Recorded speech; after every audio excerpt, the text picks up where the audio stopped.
And happy Monday, everybody. Welcome to the Plug Talk Sports live show, episode 151. Of course, myself, Danny Torres. We got Janka, we've got Brandon, and today we have a very special guest. It's Alex Dono. You guys have probably seen his podcast, Locked On Canes. He's got a lot of great content, college football content. Alex, welcome to the show today. We thank you, man, for just taking your time and hanging out with us. It's my pleasure. Thank you for having me, and I'm just glad it's finally game week for Miami because it's been a very long off season. So I'm happy we're at this point where we only have a few more days to wait. So we got a lot to get to today.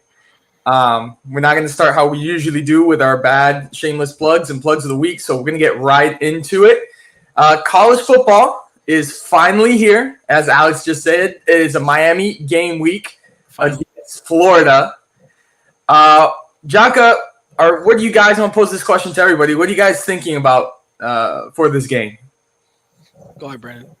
Well, honestly, one of the first things I'm immediately thinking about is just the idea of what does Cam Ward look like with the Miami Hurricanes and Martinez and really that entire offense with all these transfers coming in.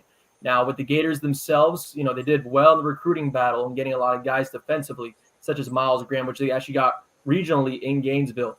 But also Graham Mertz, his last season of collegiate football. It'll be really interesting what happens with him and Montreal Johnson. So the first thing I want to see, that quarterback, running back dynamic for both of the sides. I think that'll probably be prime time television at 3:30. For me, I just need to see sort of how starts off the game. Are they going to come out slow and just see how the game plays out?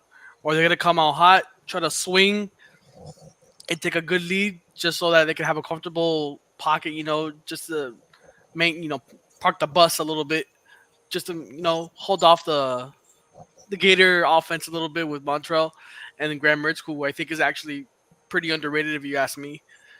But I think the game's going to be close. Yeah, go ahead. Yeah, I mean, for me, to add to what you guys are saying, I want to see how much control Miami can establish at the line of scrimmage, which is, of course, Mario Cristobal's bread and butter.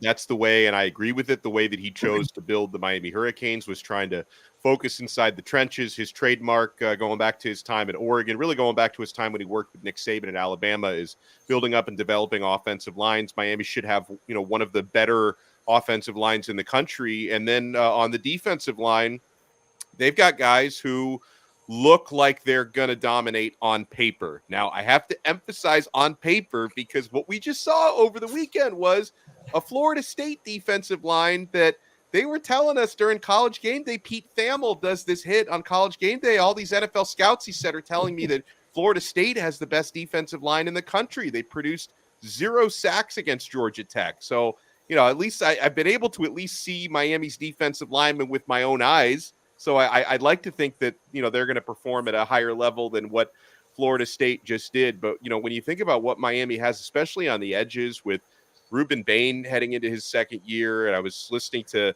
Billy Napier talk about Bain at his press conference today, and he was, very, very complimentary about Ruben. But it's not just Ruben. Miami also added, Tyler Barron from Tennessee, who Florida, knows very well, having faced him several times. Elijah Alston from Marshall. And they've got some good players on that defensive front. They should be able to rotate 2 or 3 units in. And I think at defensive tackle, Simeon Barrow and C.J. Clark, who both transferred in, I think are expected to have good years at Miami. So controlling the trenches is going to be important because Florida's offensive line didn't particularly protect Graham Mertz all that well last season. So if Miami can take advantage of that and keep him under constant duress, he does have a quick release that can work in his favor. But if Miami can keep that pressure coming, it's going to be hard for Florida to establish much on offense. Yeah, I'm going to keep it short. I mean, we all know the last time Miami and Florida played, and it was in Orlando at the Camping World Stadium, Florida won. But I'm not really too impressed with Florida. I think they might have a mediocre year. Again, it all depends. It all depends how Miami comes out and how it all works out with Cam Ward. But I think it'll be a close game. But I think Miami can edge out the victory here. You were just talking about Florida State. What an upset that was. Do you guys still think that they're favorites in the ACC? I know it's still very early, but still favorites? I'll go first on this one. I mean, I can't. I don't see how. I know it's 1 week, prisoner of the moment take, but not only did they lose, but they lost a conference game. So Mhm. they're behind the 8 ball right off the bat. Now, can they respond and go on some runs during the season? Absolutely. But I think what was concerning, fellas, about Florida State, because sometimes you can get upset by a 2-touchdown underdog when you have a couple of unfortunate turnovers, or the underdog runs some like crazy trick plays and they just get lucky. Georgia Tech didn't get lucky. Like Georgia Tech was beating them up. Yeah. So that was not a fluky win for the Yellow Jackets. So it brings up some concerns for Florida State, where you think they could still be a very good team this year, but anyone who thought that they were going to have another like 13-0, regular season and ACC championship type of year like last year, it's not looking that way. So I've got to say, and I know Miami fans weren't happy that I did, like, my official preseason prediction was Florida State to win the ACC, because I think to be the man, you got to beat the man. So I went with the defending champs, but I'm not feeling great about that Florida State pick after what I just saw. No, exactly. Same here. Honestly, I believe that from watching Florida State, especially against King, a running type quarterback like that for Georgia Tech, and Nick Saban even said it in the pregame of College Game Day, that offense gives you headaches every single time you face them. So for Florida State to go out there in Norvell, I mean, it looked like they were lost defensively. The only good positive thing I would say from Florida State was really their first drive, where they put on 8 to open up the game. But besides that, I mean, DJU, the quarterback for them, third team in his collegiate career, and it seems that he's still not really ready with that offense yet. From what I saw, there's a lot of hesitation from him in some passes. And then also the defense against the run was just as mediocre as it gets for their standard that they're trying to bring to the ACC. So off the bat, again, week 0, kind of too early to tell, but I don't really see them winning the ACC outright. Over Clemson, Miami, it'll be real difficult to see that. Yeah, it's a difficult decision, just like Alex and Brandon said. But looking at their schedule that I have here, they obviously they lost to Georgia Tech this past weekend. They play Clemson, who obviously Dabo, he's a great coach. You can't underestimate them. Miami, they lost. They beat them last year, but it was to Emory Williams. Hope he recovers well. Good luck to him. But it was to a backup quarterback. It's okay. They play Notre Dame, who's also ranked, and then they play Florida, who, I mean, depending on how they play this weekend, I mean, they could also look good and beat them as well. So this season isn't looking too bright for FSU, especially how they were tackling in that game was just atrocious to me. Like, that did not look like a Mike Norvell type of team, but he is a good coach. I'm expecting him to fix things and do what FSU usually does. But as the favorite at the moment, it's tough to tell. I think it'd be just a tad bit early. I need to see how Miami plays against Florida. If we get blown out, I still have to say FSU. But if we beat Florida, I have some good like some good vibes going on.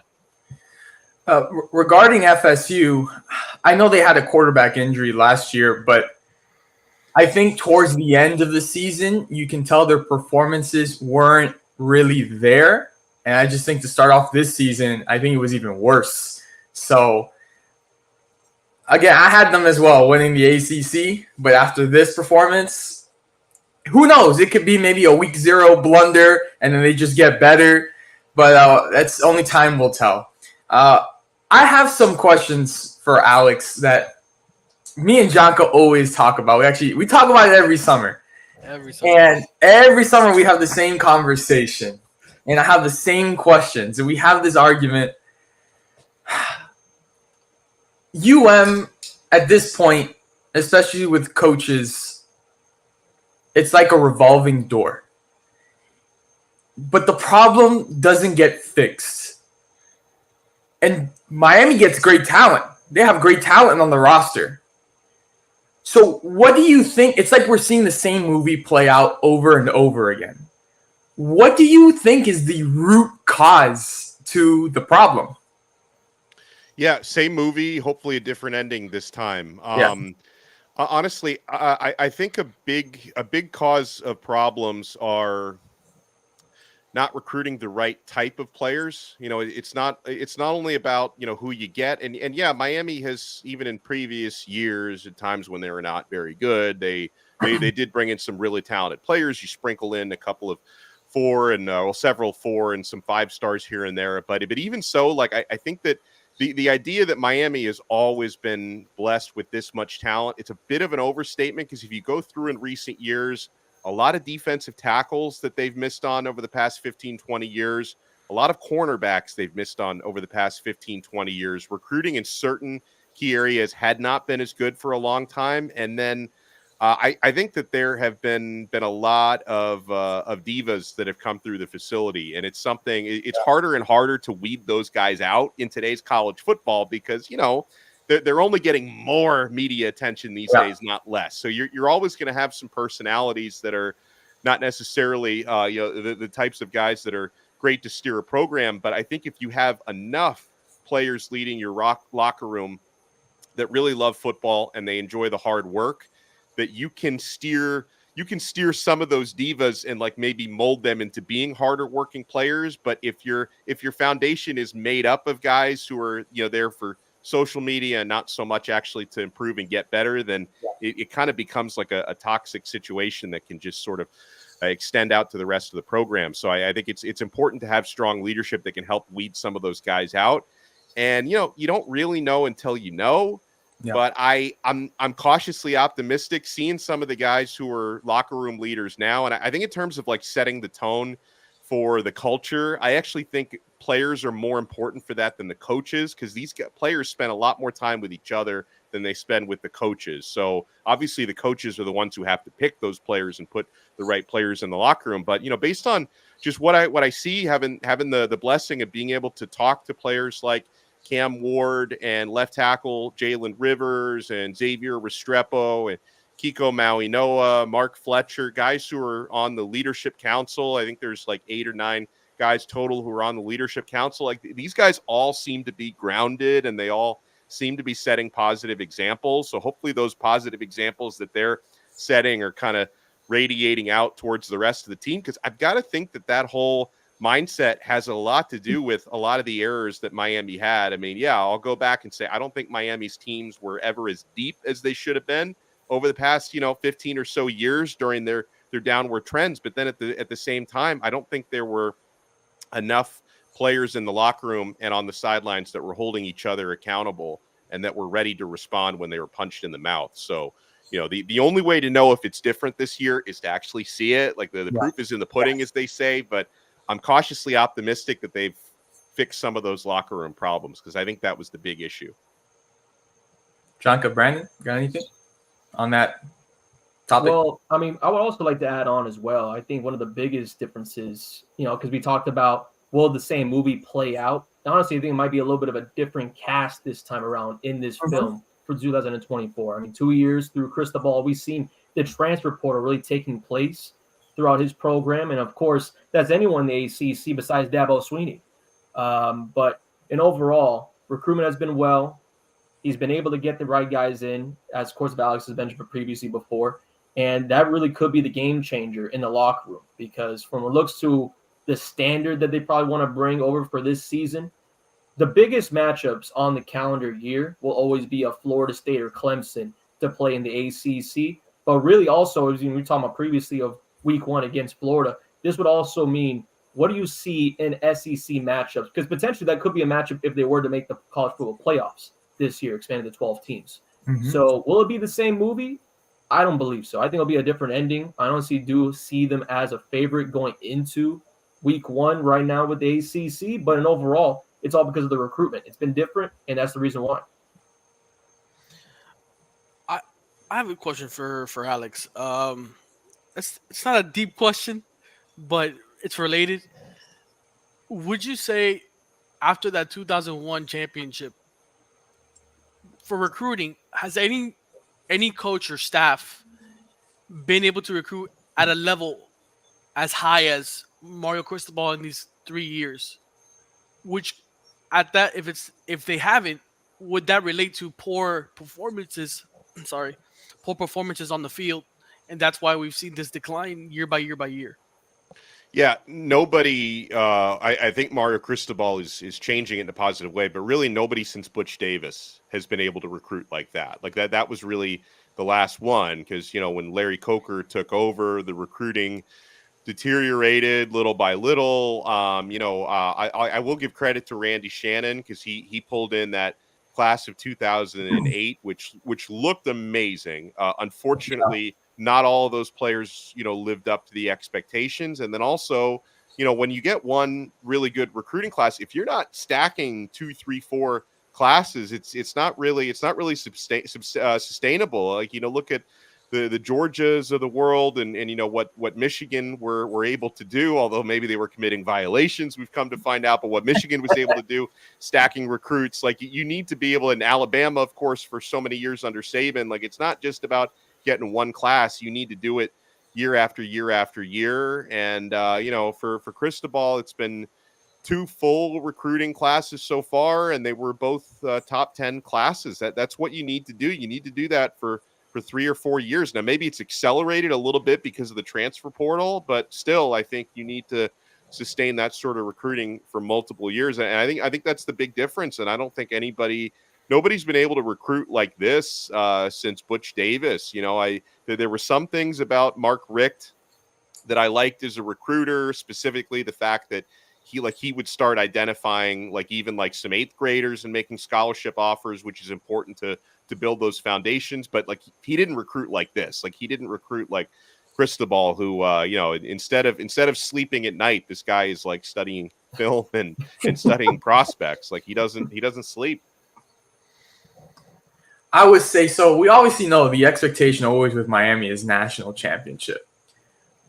What would the standard be, do you think, coming into this year to say, okay, it was a successful year? Yeah, it's different people would say different things. I mean, I think for me, if Miami won 10 games, I would start there. Is where I would start setting the bar. And then with that, I'd love to win the ACC for the first time. Yeah. They've never done that. And now that Florida State doesn't look nearly as good as we thought, there could be more of an opportunity there to get that done. And then, if you can win the ACC, or even if you don't quite win the ACC, you can get into a 12-team college football playoff. I think a lot of people would probably start there. I think a lot of people would say, hey, get into the playoff, no matter what happens once you get in, that's where I set the bar. Maybe I just set the bar a notch below that, only because it's been so long. You talk about, hey, national championship expectations, but in reality, it's been a very long time since Miami was anywhere close to that.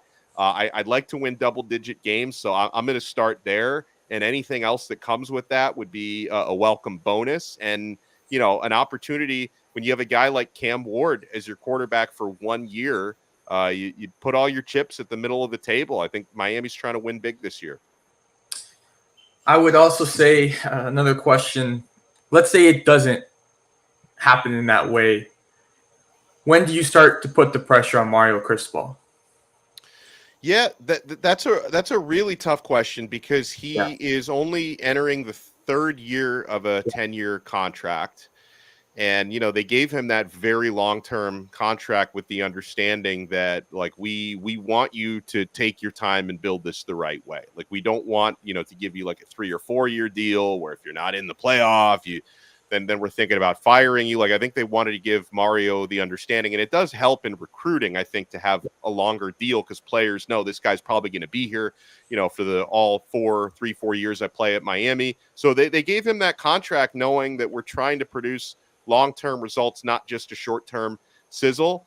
But I think that if it reaches the point, and it would probably take another 2, 3 years before they would decide this. If it reaches the point where it looks like the progress is going in the wrong direction, if it starts, deteriorating, then I think that they would have to make that tough decision. I don't think that decision in any way, shape, or form could come this year, unless it's such a catastrophe on the field, like locker room mutinies, losing records, something like that. Which I wouldn't expect to happen. So, I've seen some people say, oh, well, if he only wins 8 games with this roster and this schedule, he should be fired. It's not going to happen. Yeah. I think if they were to have an 8-4, 7-5 year, everyone would be disappointed by that. But I think you would have to kind of look next year. How's the progress? How's the bounce back? So I think a couple more years before they could make a tough decision like that about Cristobal. I bring that up because, and we all know with sports and coaching positions, and especially with a program like Miami, and we've seen it in the past with coaches where the fan base starts getting uncomfortable and they start putting pressure, and the administration may not have the same opinion as the fan base, but once that pressure starts growing, their hand is kind of forced into a decision. So that's why I bring that question up. Yeah, no, and it's a great point, because if anyone thinks fans don't have power, they can influence those things. Yeah. They can. It's not to say it happens right away. I remember when people were flying those like banner planes asking for Al Golden to be fired, which was kind of ridiculous. But I don't think that him being fired was the direct result of that, but it did reach a point where they realized this is no longer a manageable situation. Yeah. Donka, Brandon? Yeah, but actually, I had a really interesting question, though, because I know you said, winning the ACC. I mean, this is a Miami team, especially under Cristobal, that hasn't had a winning record against the conference. I'm kind of curious about expectations. Who do you think would be, and again, this is excluding Florida State and Clemson, but who do you think will be another factor in the ACC to match up against UM this season? Yeah, well, I'll start with one that's actually on Miami's schedule, and that's Virginia Tech. I think that they're being slept on a little bit. There's a ton of talent on that football team, including their quarterback Kyron Drones. I think is one of the more underrated in the country. I think if he played maybe at a slightly higher profile program, people would be talking about this guy a lot more. Once he took over as the starter last year, he was putting up crazy dual threat video game type of numbers. The thing that I don't like quite as much about Virginia Tech as I would a team like Miami is. I think Miami is, at least on paper, bigger at the line of scrimmage. So we'll see them match up fifth game of the season this year. So that's one that is on Miami's schedule you have to watch out for. I guess I can also add Georgia Tech, right? I mean, Florida State, obviously, a lot of that was on them losing that game, but still, like Georgia Tech looks much improved from last year. They beat Miami last year. A lot of self-inflicted stuff, obviously, for the Hurricanes losing that game, but Georgia Tech should already be on your radar. And then to me, the big one that's not on Miami's schedule this year, but you could see them in the ACC championship, is North Carolina State, who they beat Miami head-to-head last year. I think it's a really well-coached team by Dave Doran. Very good defense, I expect, again, even though they did lose some guys to the NFL. But I think they've upgraded their offense. I think Grayson McCall, and they have a lot of weapons there, including Casey Concepcion, who I think is one of the best wide receivers, slot receivers, I should say, in all of college football, let alone in the ACC. So I think North Carolina State is a team that could really make some noise this year.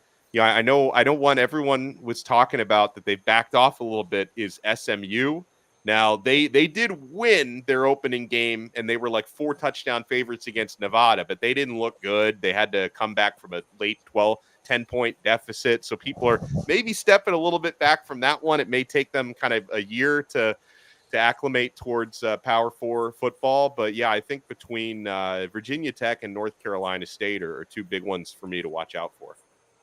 Yeah, because honestly, I mean, right, exactly what you were talking about with Virginia Tech. I mean, that was actually, I believe, Pat McAfee's choice winning the entire ACC on College Game Day, which I was kind of shocked about. Yeah, that's right. I think he did. I think he did go in that direction, and maybe Pat knows something we don't.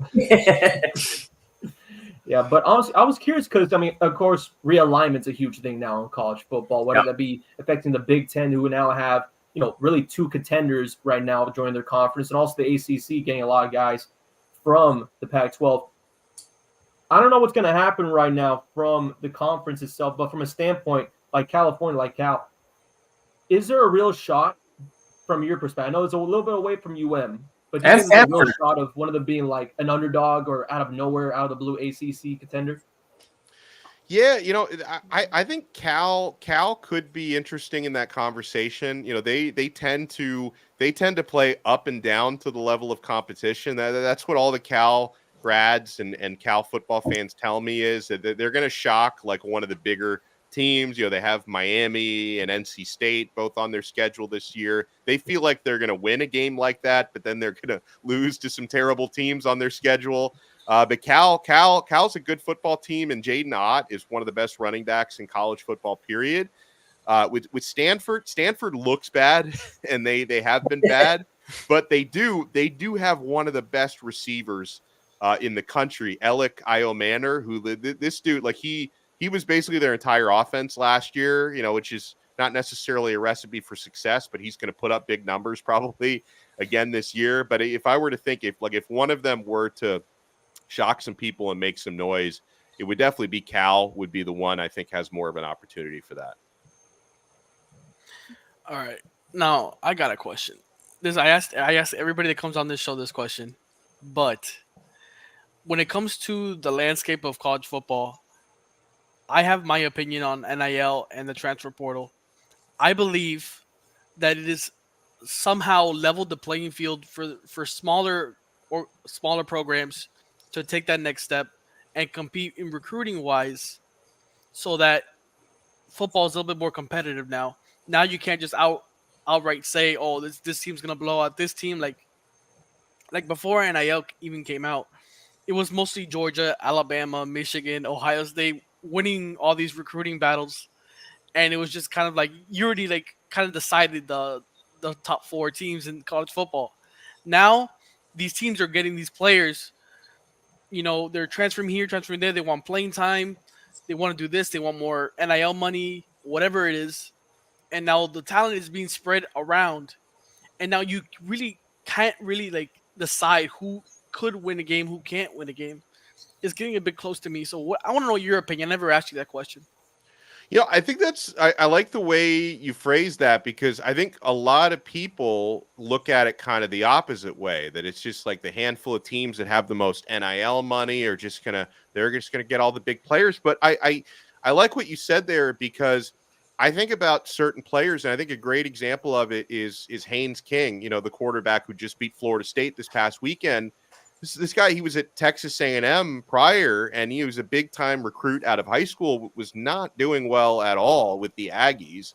And it's like if he hadn't have been able to hit the transfer portal, like maybe he would have still transferred, because you used to be able to do that, but you had to sit out a year. It was a whole thing, and it was way more difficult than it is now. But if that dude was like stuck in Texas A&M, he'd be probably on the bench right now. His career would be over. Instead, he's been able to find a career renaissance now with Georgia Tech. And you have stories out there, right, where teams that are not like traditional powerhouses can get really good players because they're not getting playing time where they're at, or some guys just want to transfer closer to home, and maybe the hometown school is not a traditional power. So I think that's fair, and especially now when you have this expanded playoff, right, and you have opportunities for different teams to get into the mix that maybe weren't in the mix before. If you have a decent season, you might be able to recruit a couple of top transfers and put yourself even more into that mix.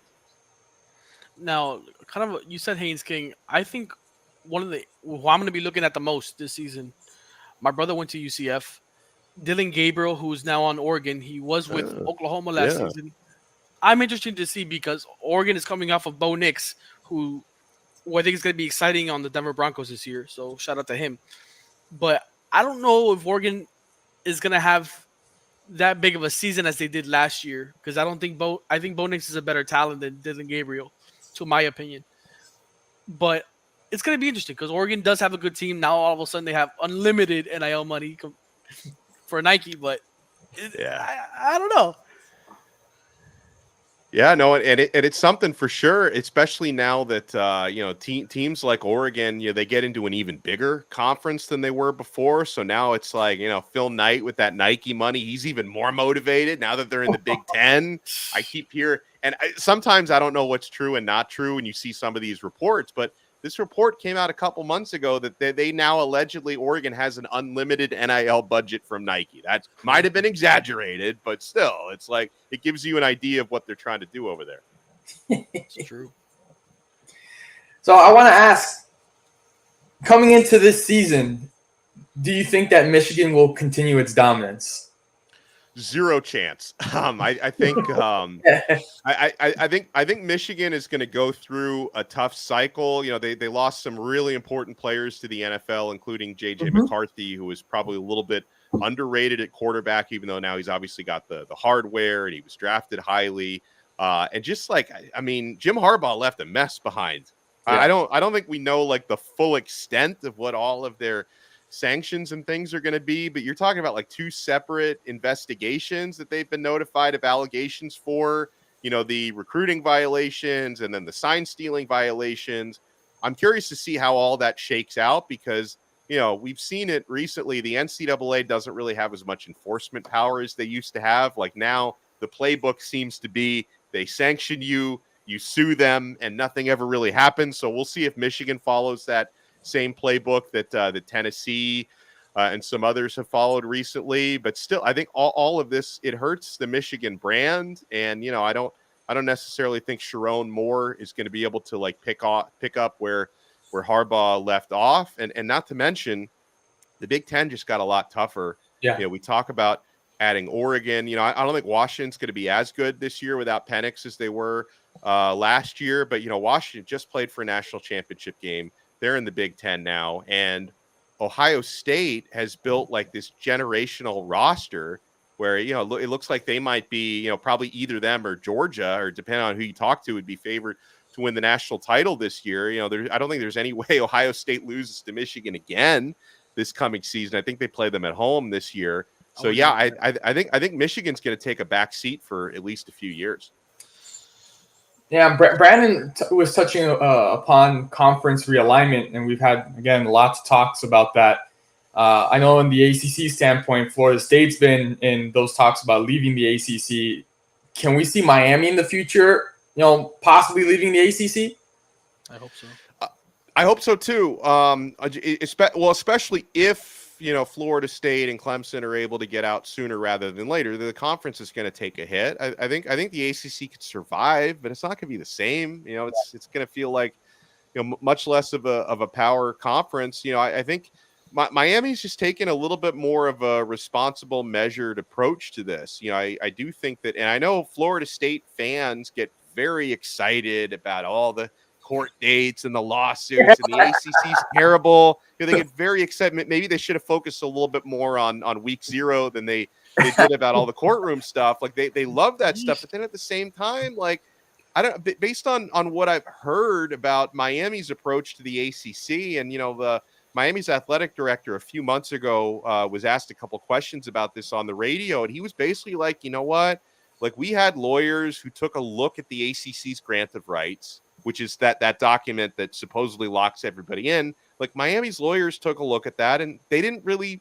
see anything that would indicate we can break this and we can get out, right? Whereas I think Florida State's approach was, we need to get out, let's find a way to do it. Where Miami's approach was, well, let's see if there's anything in that document. No, it's not there. For Florida State, we have to find something. I think that was the approach. But hey, you know what? If Florida State is able to reach some kind of a settlement to get out of the ACC within the next couple of years, you know, them and Clemson, they might set like the playbook for other schools to want to get out. And especially, you know, if Miami is able to get more competitive on the field, they're going to become more attractive, right? I can understand why anyone would say, you know, based on the results on the field for the last several years, oh, maybe Miami's not that attractive to the Big Ten or to the SEC. I think it's also up to Miami to put a better, more consistent product on the field, and hopefully one that fills up the stadium. Because I know when Miami is good, people are going to show up. When Miami's bad, you know, South Florida is a sports market. People don't just show up to support any product. They want to show up to support a winning product. I think that's proven, you know. So obviously the downside of that is if you're 5-7 and 7-5, you're going to have a lot of empty seats because people will find something else to do on a Saturday afternoon. But when you are good, people are going to spend those entertainment dollars. I think all of that stuff is going to make Miami more attractive to one of the power conferences. So, you know, I don't have any reason to believe Miami's leaving the ACC anytime soon, but I think that could change. Yeah, and we saw that in 2017 when they had a product and they were packing out the stadium. So, yeah. Jonathan, Brandon?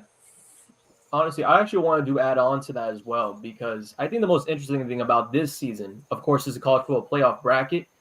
The top 4 teams, Power 5 wise, would have that first week bye, or first round bye rather. If Miami finds himself, let's say, for example, losing just one game out of the year, right? One game, maybe even none games, hypothetical, top team, top 4, whatever in the Power 5, be included in the ACC. I think that's one of the many reasons why you will be able to stay in the ACC if you're a Florida State, Clemson, or what have you. Because in reality, you have that chance to not only get a bye, but be one of the favorites if you win the ACC to get that playoff chance and berth. So I think, honestly, from the future of this new bracket, and we kind of seen this similar as well with the NBA in-season tournament. Don't really want to say how good or bad that is, but for at least for an example, at least gives you some reason to watch some of the games or some of the conferences, even for those of the lower groups, where a number 12 seed, let's say for example, last year Liberty would have been able to make a playoff statement. So as weird as that may sound, but I think that Miami, and again, this isn't a guarantee, but long term wise, I can't imagine leaving the ACC under this new playoff bracket. That's a phenomenal point. And just to add to that, the big, because you're right, like it makes the situation more manageable knowing, hey, if we win this conference, we're definitely in, and we probably have a first round bye if we're winning that's obviously something that makes it like somewhat of a manageable situation staying in the ACC. Now, Florida State and Clemson's counter argument to that would be, well, we're still making about half of the TV revenue that members of the Big Ten and the SEC are making. And I think that's where having great infrastructure, fundraising, and donors can help bridge some of that gap, right? Whereas, oh man, if we're at this automatic financial disadvantage, but we're at maybe a competitive advantage having to go through the ACC rather than go through the Big Ten and the SEC, like can we maybe bridge that gap with stellar fundraising to help kind of keep our infrastructure at Power 2 level? I feel pretty good about, Miami's situation right now when it comes to some of the off the field financial stuff, but you have to maintain that. And then you have to wonder if schools like Clemson and Florida State, if it does take them a little bit longer than they want to get out of the ACC, if they can maybe put more focus in those areas to bridge the gap financially. Listen, I'm taking this year game by game because I have my chair set up. I got my Funko Pop. I got my flip flops. I got everything ready for that Saturday afternoon. I'm gonna take this year game by game. Now, for team wise, I need to see the team. I don't know how to say it. With, I guess, back then we had swagger, so called the U had with swagger, right? Okay, I need to see that kind of attitude on the field. I need to see some sort of like self confidence in this team heading into every single game, because I feel like they can, obviously they have a potential to go undefeated. I'm not gonna say they are, but they have the potential to do it if they have the right mentality heading into every single game, which I hope Mario Cristobal is doing. I feel like they could go far if they just take that mentality like the old teams had. That's why they were able to win so much.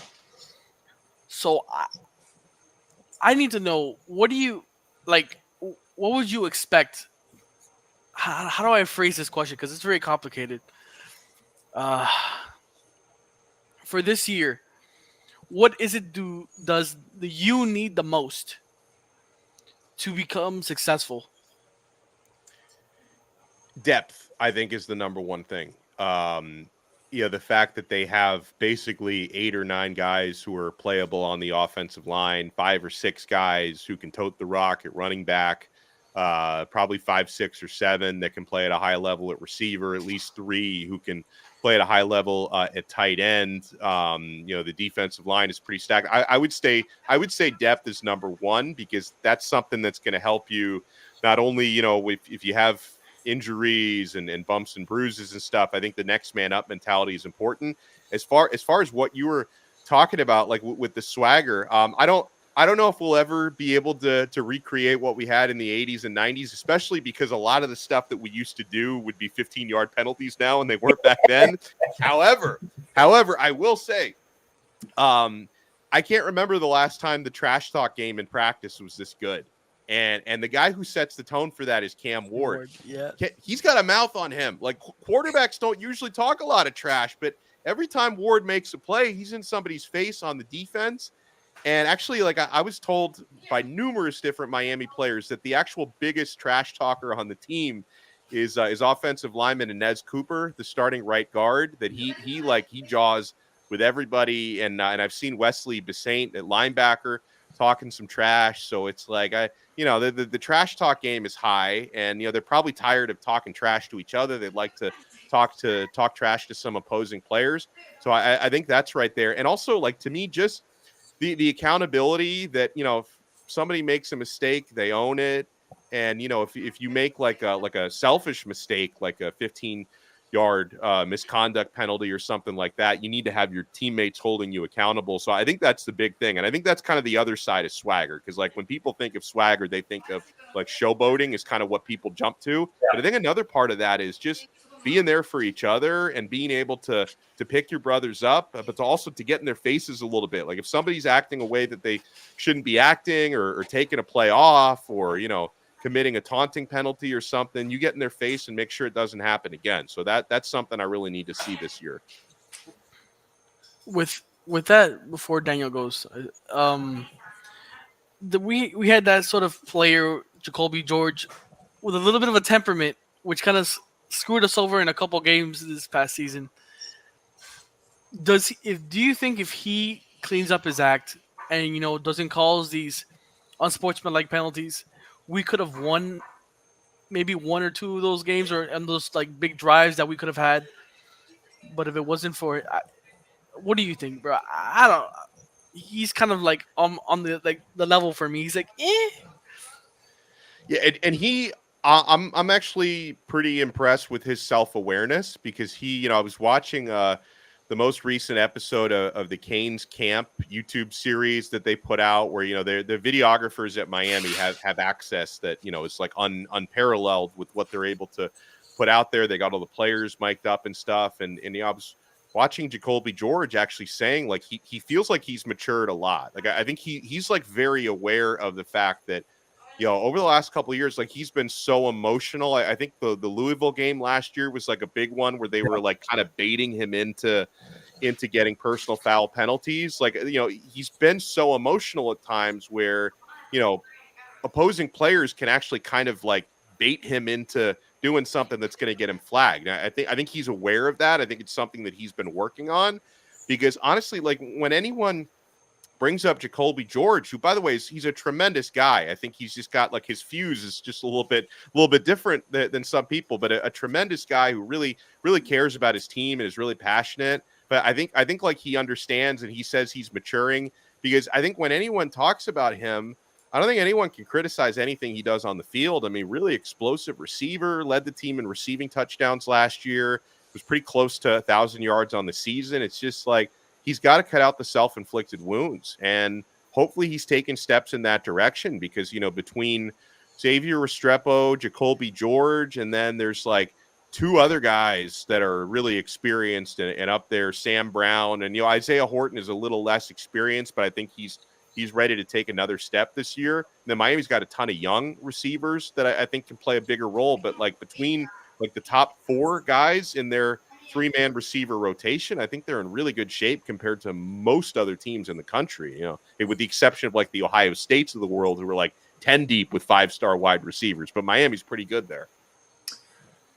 I think Mario Cristobal touched upon this a little bit yesterday, but how important is it to have Mark Fletcher back and fully healthy? Oh my gosh. It's massive, because you've got two battering rams in the backfield. Yeah. Like, if Miami had to play a couple games without Fletcher, they could be all right, because, Damian Martinez was used to being like the one-man workhorse the last couple of years at Oregon State, so he could do that if he has to. It's a tremendous back, had almost 1,200 yards last year. And Miami's got some other talent like A.J. Allen and Chris Johnson, Jordan Lyle, the freshman's doing really well. But having Fletcher healthy, you've got two battering rams of at least 6 foot tall and at least 225 pounds, because Fletcher is 6'2", around 225. Damian Martinez is 6 foot, around 235. These are the types of guys you wear down defenses with. And a lot of teams have one player who's built like that. Not a lot of teams have two. And I think that just provides Miami with such an opportunity. And of course, it all starts up front with the offensive line. But if they can get some blocking and they can run downhill, players on the opposing defense are going to have to start making business decisions when you're thinking about tackling Mark Fletcher in the fourth quarter when he's fresh, because he's only had to carry 10 times, because they also have Martinez and these other guys. It's a great advantage to have. Now, I actually asked Jonka this yesterday. We're going back and forth on it, but why do you think Miami did not – I don't think they offered him from what I saw, but why do you think they didn't go after Willis McGahee, such a legend, for the program, and then go after his son?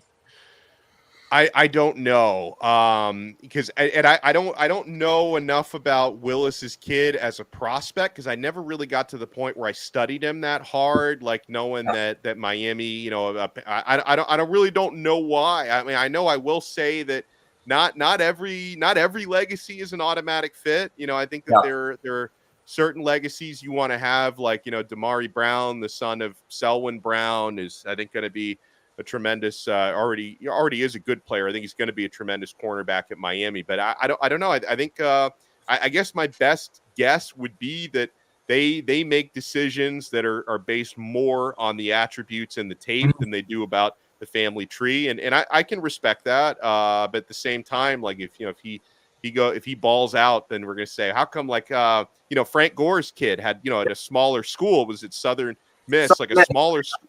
Yeah, but a really good player, and it's like maybe we could have taken him. So I don't know the rhyme or reason to it. I think that was the previous staff that didn't go after him, not this one. But sometimes the rhyme or reason doesn't always make sense. But I think they recruit attributes first and family trees second. Yeah. If I remember correctly, Willis McGahee Jr. was a 3-star edge according to 24/7 Sports. I think for 2024, I think why they didn't go for him was we're already really pretty full at the edge position. Yeah. So it was kind of like he was going to be a sitting duck on the bench and not really play as much. But I can understand why they didn't, though. But would it be nice to have him? Yes. But I mean, let the guy play at Nebraska. I want to know from you guys, who do you guys have as a sleeper team going into the playoffs? Ooh. I know mine already. You go first. Let me think about this. I got mine too. Okay. Ole Miss. I got Ole Miss as a sleeper team. Ooh. Okay. Ole Miss. They've had a great transfer portal. I got great NIL recruiting. I don't know, man. I have a feeling Ole Miss is gonna have a good year this year. I forgot what the coach's name is. I forgot. Oh, Lane Kiffin. Lane Kiffin. That's right. That's right. The former OC, right? For us. Yeah. Yeah. I think he's doing a great job over there. So they're gonna be scary to me. Look, Jonka, for those who know me, I'm a big SEC guy, right? Again, UF grad. You can see the helmet behind me over here in the dark shadow. Unfortunately, the lighting's not too good in my room. But besides that, the lighting of Ole Miss, I think, in their way through the SEC, especially this year with Texas, Oklahoma joining in, it'll be hard for Lane Kiffin. Great recruiting class, but it'll be hard to see them on the field competing. That's why one of my sleepers, not really a sleeper, but in terms of the SEC, not a lot of people are going to expect them to win out in the SEC immediately. I got Texas. I think Quinn Ewers is one of the best quarterbacks out there from 2023. He will continue that road. And Christian Clark, the freshman running back that were so high through camp, season-ending injury, I still expect the offense to put up big numbers against their competition. And also their schedule as well. I think that's one of the biggest things when you look at a team potentially making the playoffs. Who are they facing? One of their biggest non-conference matchups is Michigan and Ann Arbor. That's as big as it gets early in the season. Next up, Red River rivalry, Oklahoma being in conference play. They play Georgia in conference as well, and even end the season against the Texas A&M team. And that Texas rivalry will bring something to the entire fold. So that'll be a prime time game, I'm pretty sure, by that time around November. I really do believe in Texas this year, even though, yes, part of that 4 college football playoff last year, but not a lot of people are saying them to win the SEC. I think they'll win the SEC by a few games ahead of Georgia. Wow.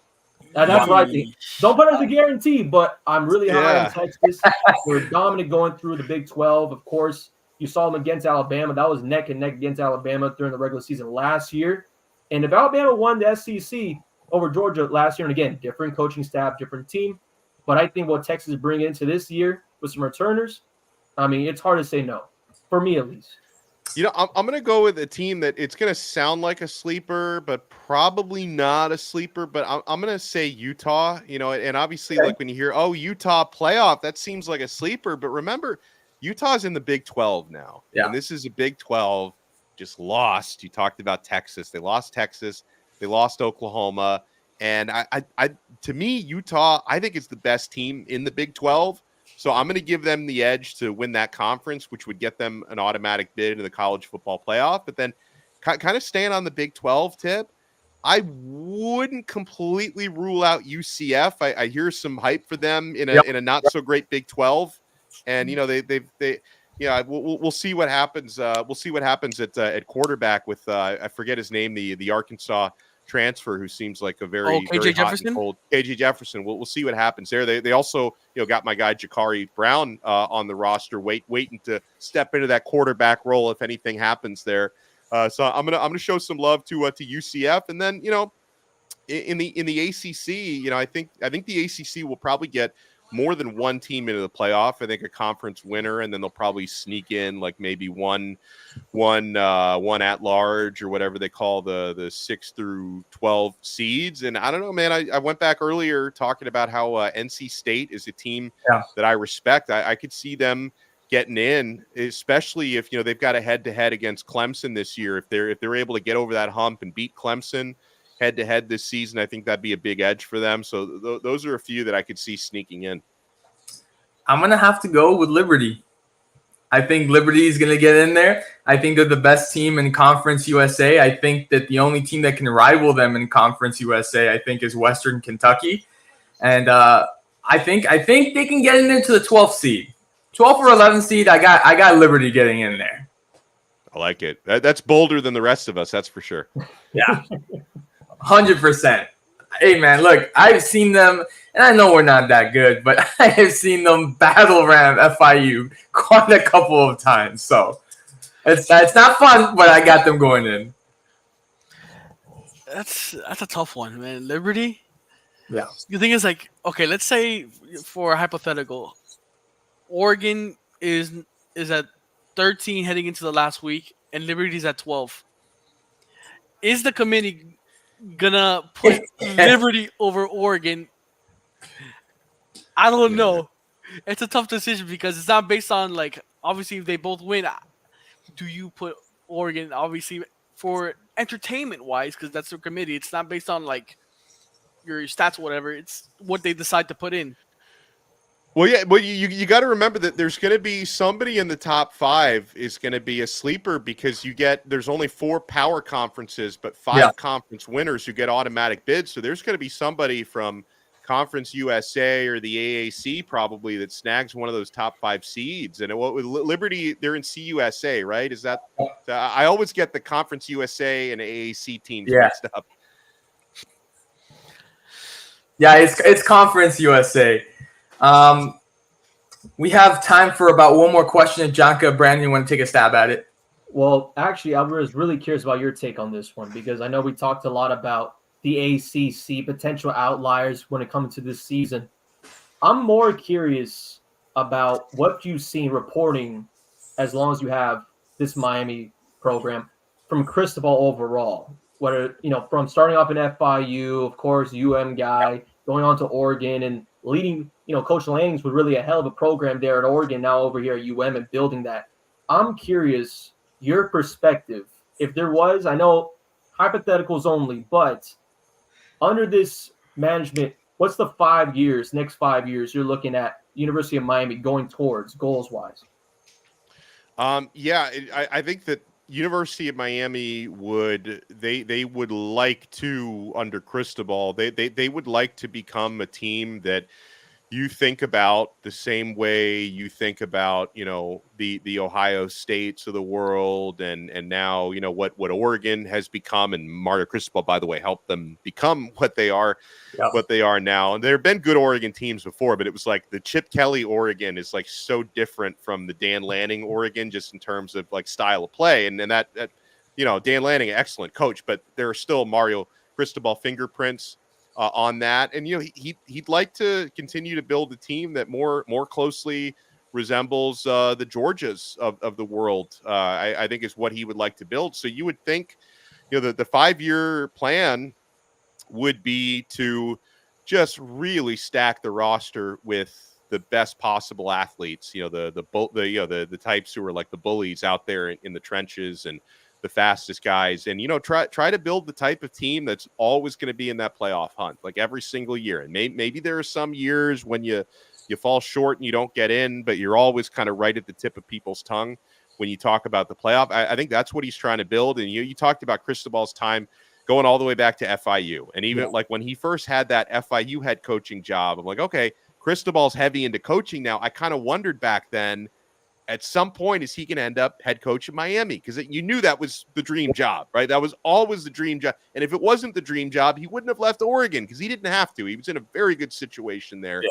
And he decided to take a stab at his dream job back at his alma mater. So that's something, honestly, that I appreciate most about Mario Cristobal is, like, he's not at Miami strictly to build his resume and to build personal glory. Like, he cares so deeply about the history of that program, which he was a part of as a player, won 2 national championships there. Like, he cares so deeply about the administration, about the community, which is just kind of different. So it's like, I think it gives me an extra reason to root for the guy, right? This is not like, not like Lane Kiffin at Ole Miss, where, he doesn't really have any ties to the community of the university. He's there doing a job. Where Mario Cristobal at Miami, like, it's personal. And so I'd really like to see him succeed, because it means more to him than it would probably mean to anybody else they could have hired for that job at the time that they did. Well, Alex, man, we just want to thank you for being, just gracious with your time and just being on here today. It was a great conversation. We're definitely excited, obviously, for the Hurricanes football season, starting against Florida this Saturday, and just for college football and football in general. So, again, man, we really appreciate you getting on here. You guys can follow Alex and all his social media, listen to Locked On Canes. And, again, man, we just really appreciate your time. It's my pleasure. Thank you so much. You guys do an awesome job. Thank you for inviting me. And we'll see you guys next week for a brand new episode. As always, we appreciate you guys tuning in, week out. And we'll see you guys next week for a new one.